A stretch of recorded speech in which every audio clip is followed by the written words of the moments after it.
Olá, queridos, a graça e paz, Deus abençoe a todos. Sejam todos muito bem-vindos a essa live, mais uma live maravilhosa. Liguei essa luz aqui para melhorar aqui a face, né? Vamos fazer aquela nossa live tradicional de todas as quinta-feiras. Deus abençoe o Maicon, pastor João Batista, Deus abençoe, sejam bem-vindos. Compartilha aí a nossa live. Nós hoje vamos comentar o Evangelho de João no capítulo 2. Vamos falar a respeito do milagre da água transformada em vinho, tá certo? É a nossa série de comentários em todas as quinta-feiras que nós estamos trazendo o título Caminhando com Jesus. Amém? Paz do Senhor, pastor João. Compartilha lá com o pessoal do grupo lá, amantes da palavra. Chama eles lá que nós já vamos começar aqui a nossa live. Hoje tive mais um dia e tá interessante, viu, gente? Porque toda quinta-feira meu dia tá sendo uma correria terrível. Parei só agora para poder dar uma lida aqui, né, e ver algo mais interessante para trazer aqui para vocês, porque é aí que fica bom, né? A Eduarda, olha só quem tá na live, gente, a Eduarda. Seja muito bem-vinda, Eduarda. Eduarda é minha esposa, linda, maravilhosa. Deus abençoe em nome de Jesus. Já vai convidando mais pessoas aí, que hoje eu acredito vai ser algo muito interessante, embora muito rápido, porém será profundo para todos nós esse conhecimento, amém? Eu já vou estar orando. Deixa eu ver aqui, eu acho que ainda dá para me compartilhar ela aqui com mais pessoas. Vou chamar aqui o Marcelo, vou chamar o Gleison, acho que não vai adiantar. Gleison tá na pizzaria que eu tô sabendo e tô chamando aqui mais pessoas. Pastor Halley, chamei mais um bocado de gente aí para vir para nossa live, né? Nossas lives eu estou deixando salva no nosso canal aqui, no Instagram e também no YouTube. Lá no YouTube eu estou fazendo a separação, coloquei lá uma parte lá denominada Caminhando com Jesus, tá certo? Que é para facilitar aí depois quando for pesquisar lá a respeito das lives, ok? Então vamos orar nessa hora e partiremos para a leitura do texto. Amado Deus, eterno Pai, te agradeço uma vez mais por estar aqui nesse momento compartilhando a tua palavra, compartilhando do aprendizado, ó Deus, que o Senhor tem me dado. Pai amado, eu te peço que o Senhor abençoe todos aqueles que vierem fazer parte neste momento aqui na live e aqueles que verão essa live posteriormente, Senhor. Que o Senhor possa estar abençoando-os sobremaneira, Pai. Assim oro e assim creio, em nome de Jesus. Amém. Amém, queridos. Vamos lá. Evangelho de João, capítulo 2. Capítulo 2, diz assim a palavra do Senhor no verso 1.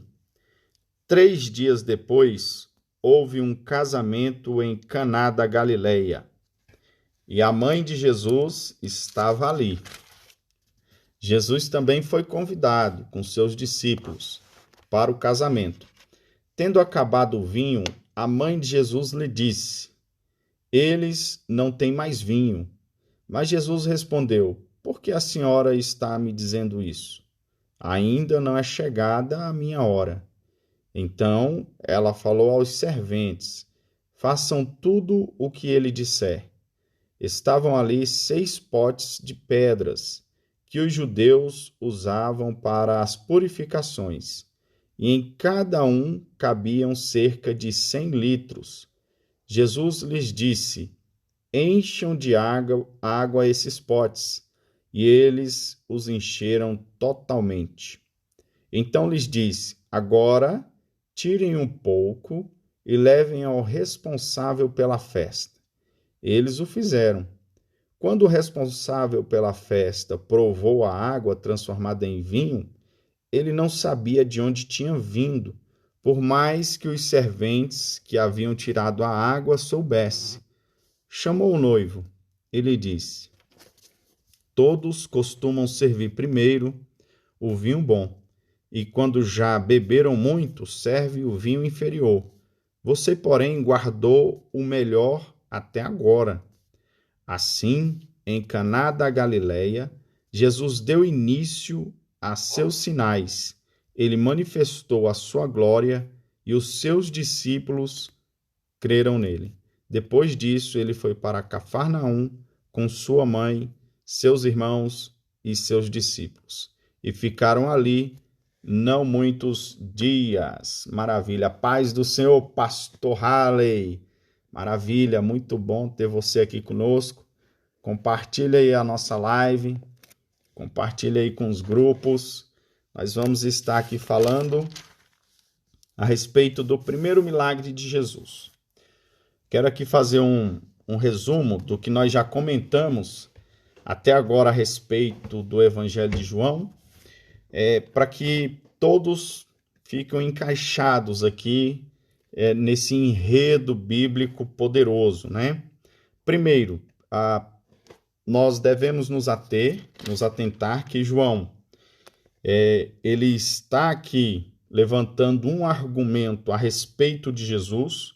Ele está combatendo os falsos mestres ou a grande heresia chamada gnosticismo, que estava dizendo que Jesus não era Deus e que era impossível Deus ser homem, né, ou um homem ser Deus.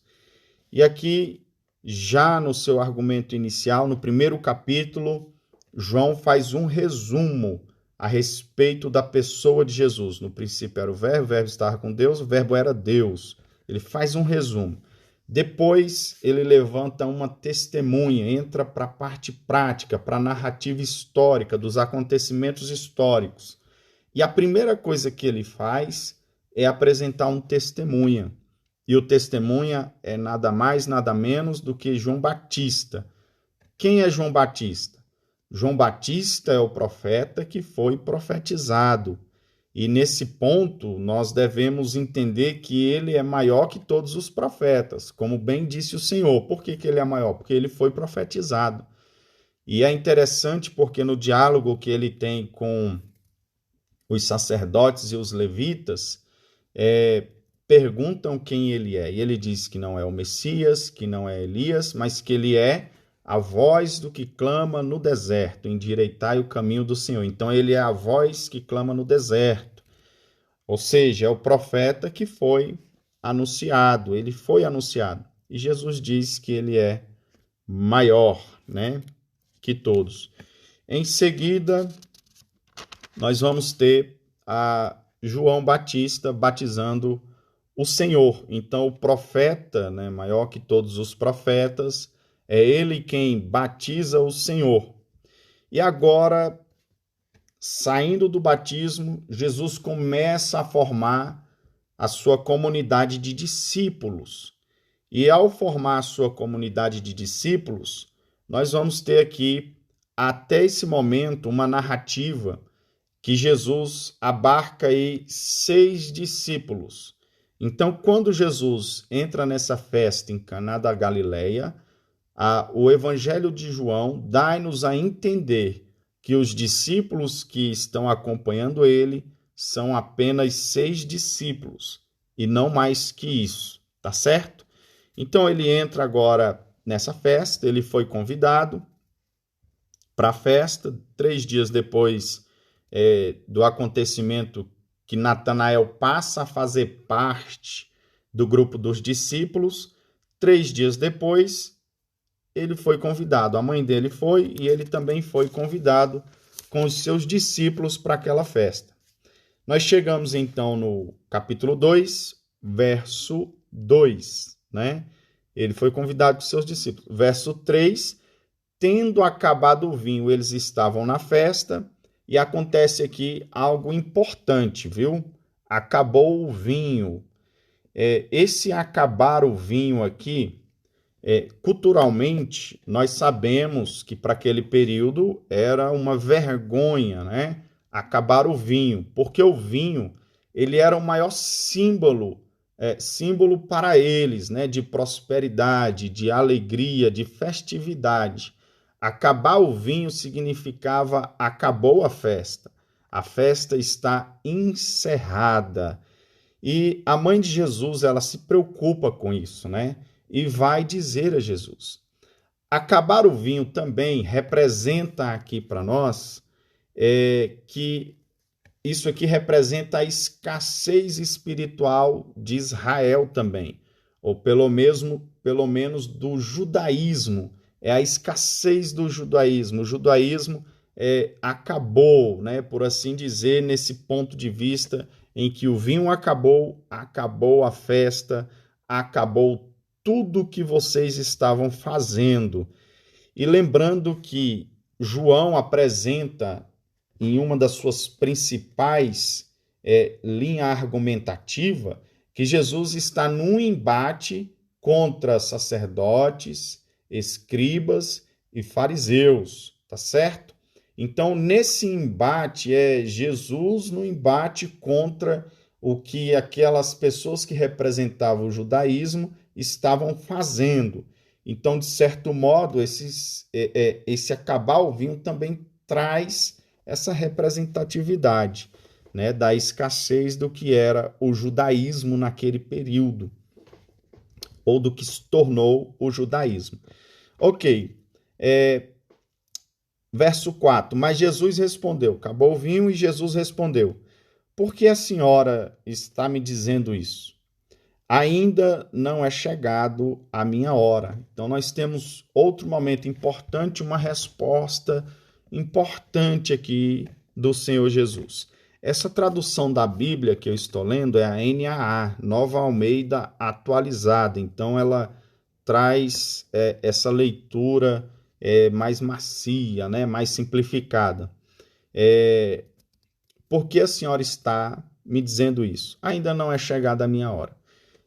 Uma das coisas que João pontua aqui no seu evangelho é a questão do tempo. E o tempo aqui no evangelho de João relativamente quer apontar para o tempo do Messias, né? A hora do Messias. E o que Jesus está falando aqui, que ainda não é chegada a minha hora, é que não é chegada a minha hora de se revelar como Messias. Então não é o momento, não é a hora ainda de eu me revelar. Porque a intenção da mãe dele, quando vai falar com ele, é exatamente essa. Porque ela sabe quem é o filho. Ela correu até ele porque sabe quem é ele. Ele é o prometido, o Espírito Santo falou com ele, né? O anjo falou com ela, né? E ela foi cheia do Espírito Santo. E nesse ponto ela sabe então quem é ele. Por isso que a mãe de Jesus vai até Jesus para que ele faça alguma coisa naquele momento em que acabou o vinho e que a festa ia acabar também. E aí Jesus diz que não é chegada a hora, exatamente por isso, porque ela sabia quem ele era, e quando ela vai até ele é com essa esperança de que ele faça alguma coisa. E Jesus disse que não era a hora dele, ou seja, não era a hora dele se manifestar a Israel, de modo que todos viessem a entender que ele era o Messias prometido. E aí nós vamos observar que em muitos sinais que Jesus fez, em muitas curas, na suas maioria, Jesus mandava as pessoas ficar em silêncio. Vai e apresenta ao sacerdote, né? E eles ficavam em silêncio. E era assim que fazia. Até mesmo quando Jesus ia expulsar demônios, ele mandava eles calar a boca. Cala e sai dele. Quando eles iam dizer algo a respeito dele, né? Que ele era o Filho de Deus. Aí ele mandava eles calar e sair dele. Por quê? Porque Jesus não tinha esse propósito naquele momento de se aparecer e de se apresentar como Messias para eles, né? E então o diálogo ele segue, né? E a mãe dele diz o seguinte: Então ela falou aos serventes: façam tudo o que ele disser. Ela estava confiada que ele não ia deixar aquela família passar vergonha, né?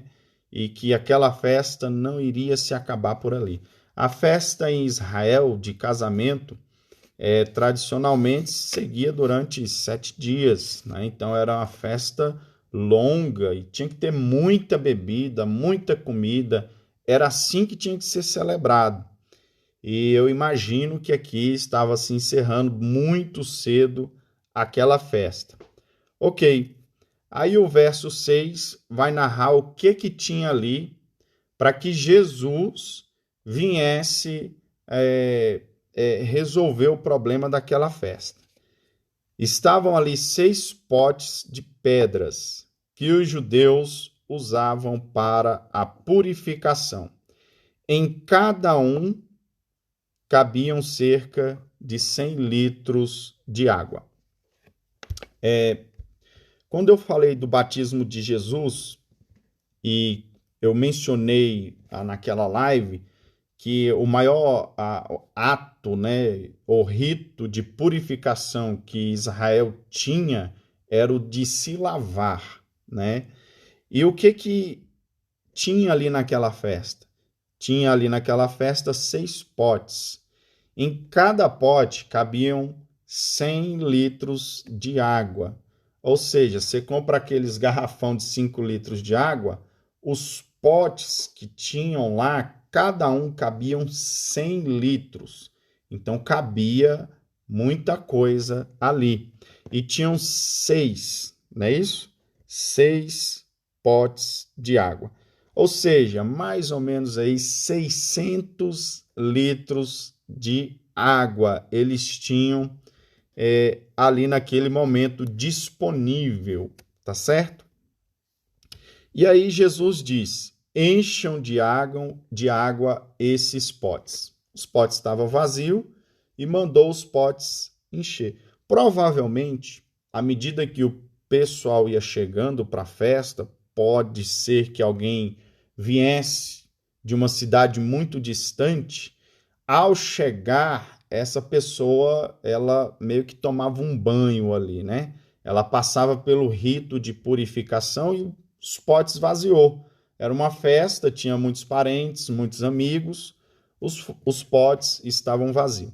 E Jesus mandou encher de água. Então eles foram encher esses potes de água. E depois de enchê-los totalmente, o texto diz isso é interessante, né?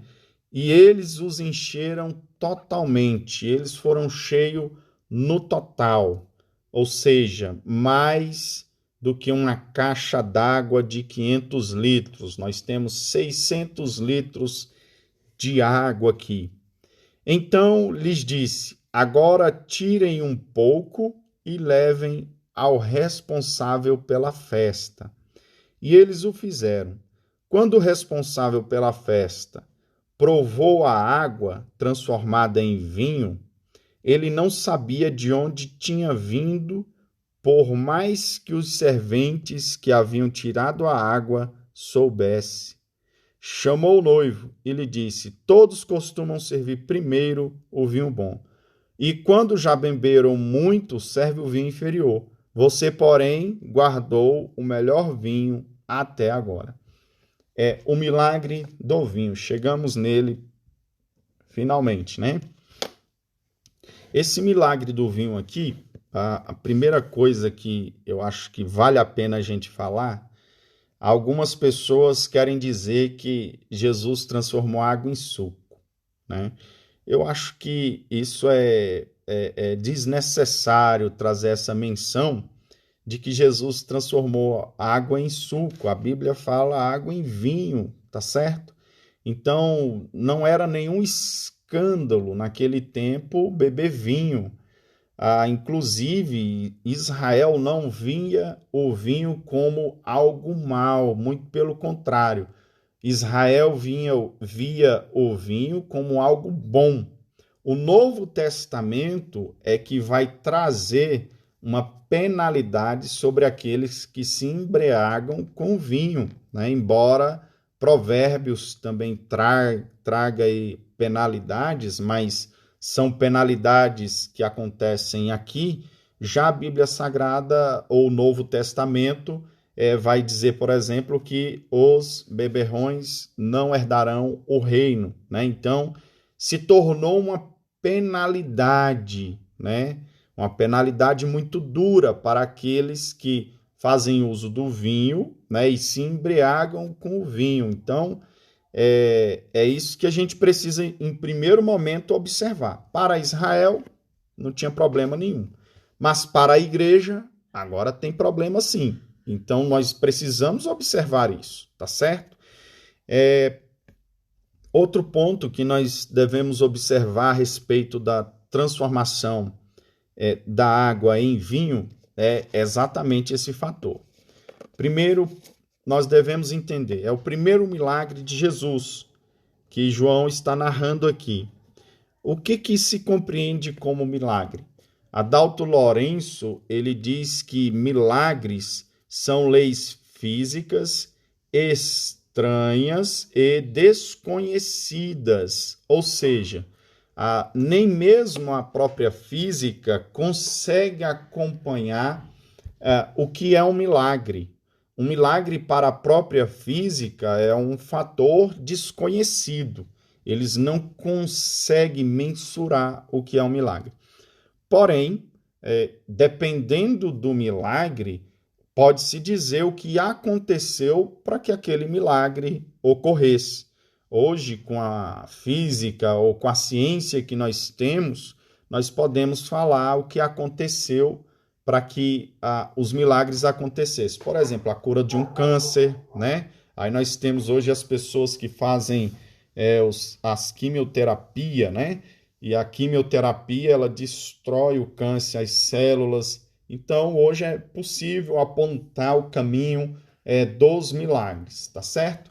E é isso que eu vou tentar mostrar para vocês agora, o que foi necessário fazer, ou o que é necessário fazer para que a água se transforme em vinho. Primeiro, nós devemos ter em mente que a água ela é composta de dois elementos, né? H2O, né? Então é hidrogênio e oxigênio. E nesse ponto, só isso. Os cientistas dizem que para transformar esta água em vinho era necessário ter pelo menos um reator atômico de aceleração, né? E aí esse reator ele iria funcionar da seguinte maneira: ele iria precisar desestruturar os átomos, ou seja, ele iria separar os prótons, os elétrons e os nêutrons, tá certo? Após fazer isso, após fazer a separação dos átomos na água, ia ser necessário reestruturar novamente.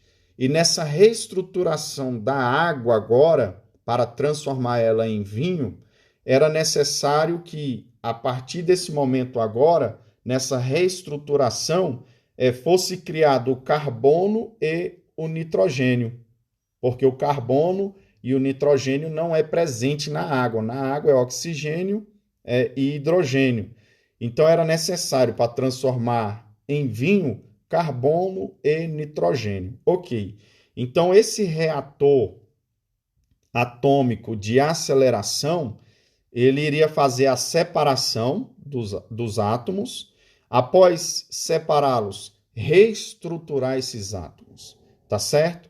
Após reestruturar esses átomos, ou para fazer tudo isso aí, é necessário, só para vocês terem uma ideia, de uma energia tamanha que seria necessária a energia de 200 bilhões de estrelas solares, ou seja, da estrela Sol que nós temos aqui na Terra, ou seja, 200 bilhões de energia do Sol, né, para transformar água em vinho.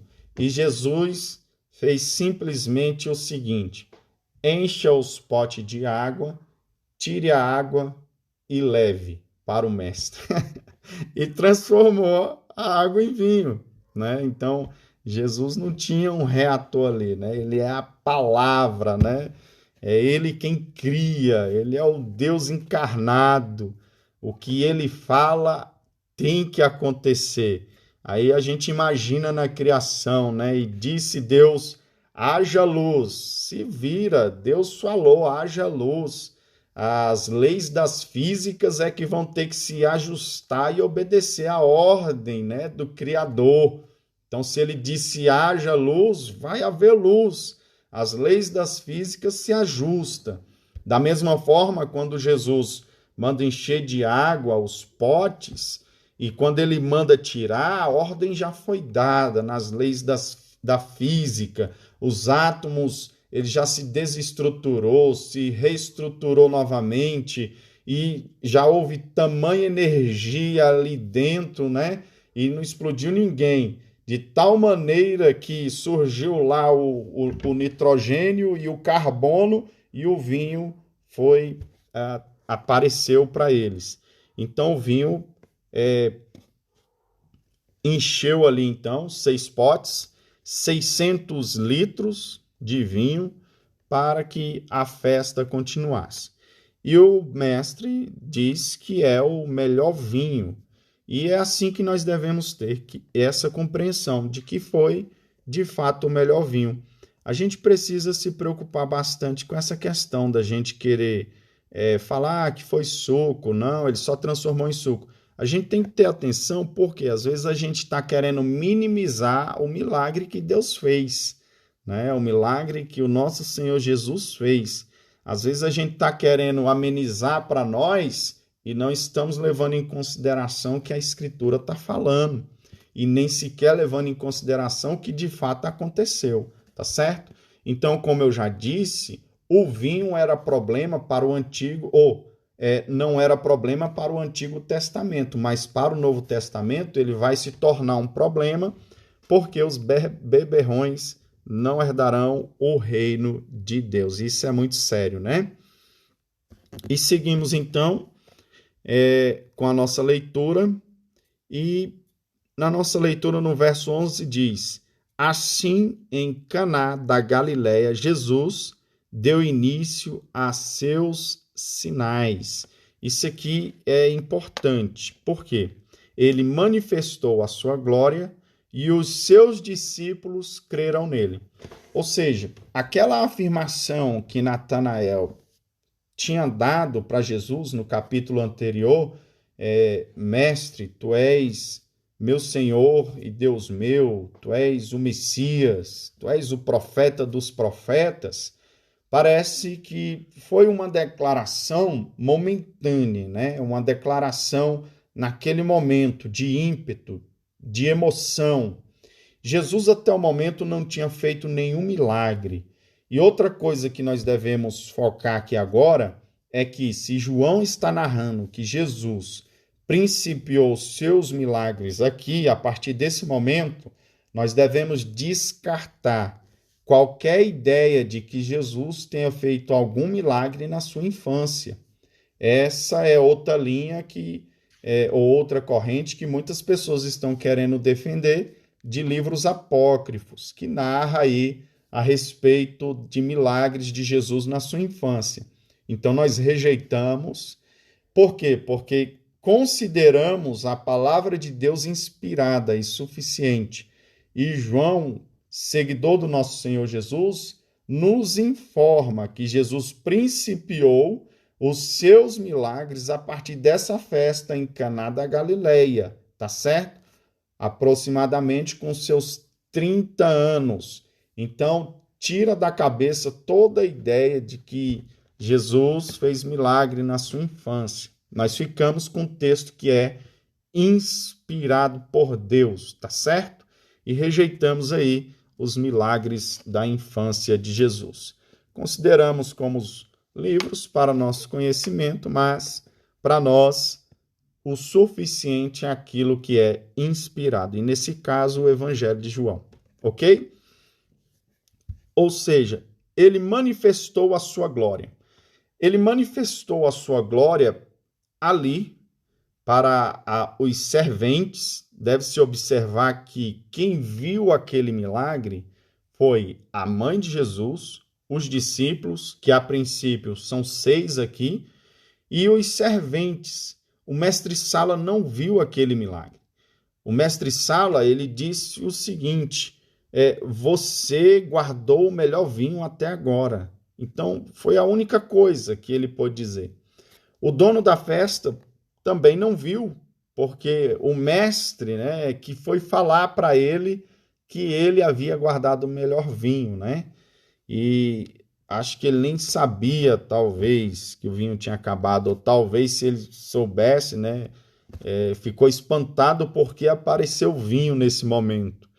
Então, Jesus manifestou a sua glória, ou seja, essa glória manifestada, ela não foi uma glória manifestada nem para todos que estavam na festa, mas somente para a mãe de Jesus, os serventes e os seus discípulos. E isso, para esses discípulos que estavam andando com Jesus, foi suficiente para que eles crescem de fato nele. Se eles tinham crido já pelo fato de Jesus trazer revelações, pelo fato do testemunho de João Batista, eis o Cordeiro de Deus que tira o pecado do mundo. Ele é maior que eu. Eu batizo com água, mas ele batiza com fogo e com Espírito Santo. E aí os discípulos de João foram seguir Jesus. Ele aqui agora manifesta a sua glória, tá certo? E nisso seus discípulos creram. Isso, amados, serve para nós termos compreensão de que os milagres de Deus, eles manifestam a glória de Deus. Isso deve ser para nós um motivo de muita importância, né? De muita consideração. Lembra daquele outro milagre? Mestre, quem pecou? Ele ou seus pais para que nascesse assim? E a resposta de Jesus é: nem ele nem seus pais, mas foi assim para que se revelasse a glória de Deus. Então, os milagres revelam, manifestam a glória de Deus. E nós devemos sim ansiar pelos milagres do Senhor. Nós devemos sim ansiar, nós precisamos desejar esses milagres, ver esses milagres, porque eles manifestam a glória do Senhor. Para os discípulos foi suficiente para que eles crescem. Não nos é dado aqui nenhuma menção de que aqueles serventes passou a seguir ao Senhor, mas foi suficiente para que os seus discípulos permanecessem com ele. Olha que coisa maravilhosa, né? Então também serve para manter os discípulos do Senhor, para preservar a igreja do Senhor, para trazer mais perseverança, confiança no Evangelho. Os milagres, então, ele, de certo modo, traz para os discípulos uma confiança em extremo no seu Senhor. Ou seja, os milagres testificam do Cristo, testificam do nosso Senhor. Quando nós lemos o enredo a respeito de Jesus, a história a respeito de Jesus, nós vamos exatamente chegar à compreensão de que não houve ninguém que tenha feito tantos milagres quanto Jesus fez. Tantas ressurreições de mortos, tantas curas de paralíticos, cegos e cegos de nascença, e há o testemunho de que nunca se ouviu dizer que alguém tenha curado um cego de nascença, e o nosso Senhor Jesus faz esse milagre, cura um cego de nascença. Então, são milagres extraordinários. E o Evangelho de João, já na sua metade, ele narra 7 milagres. E esses milagres têm esse intuito, o intuito de manifestar a glória do Senhor e apontá-lo como o Messias aguardado pelo povo de Deus. Amém, amados? Então, nós encerramos aqui a nossa leitura de hoje, a nossa live de hoje, tá certo? O nosso comentário nos primeiros versículos do capítulo 2, 12 versículos, tá certo? Amém, queridos? Olha só, eu vou deixar essa live salvo aqui e vou também postar no meu canal no YouTube, tá ok? Para que você possa vê-la na íntegra, analisar tudo que foi falado, estudar, e eu tenho certeza que muita coisa que eu trouxe aqui para vocês serve também como material de estudo. Você pode aplicar esse conteúdo aí nas escolas dominicais, em estudos familiares, em grupos de estudos, tá certo? Porque é um material que a gente já tem lido bastante tempo. Se você puder, compre, por exemplo, Gênesis 1 e 2, de Adalto Lourenço, um livro maravilhoso.